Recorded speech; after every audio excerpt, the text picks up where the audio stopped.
Bonjour Antoine. Bonjour Mélanie. Et là aujourd'hui, du coup, on est chez Elodie, on est au milieu de ses vaches.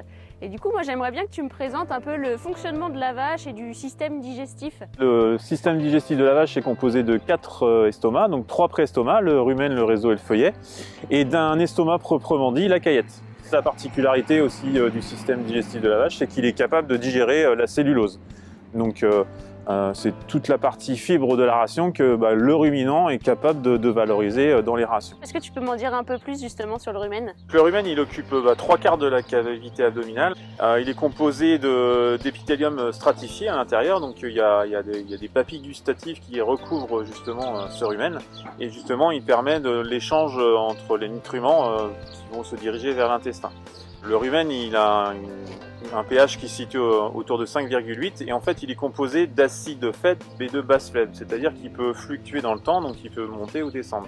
Et du coup, j'imagine que de temps en temps, il doit y avoir peut-être des mouvements. Comment l'éleveur, il peut juger, estimer que tout fonctionne bien? Physiologiquement, voilà, on sait que quand le pH a tendance à baisser, il va se situer plus, comme je le disais tout à l'heure, autour de 5,5 et là on approche du risque acidose que les éleveurs connaissent très bien.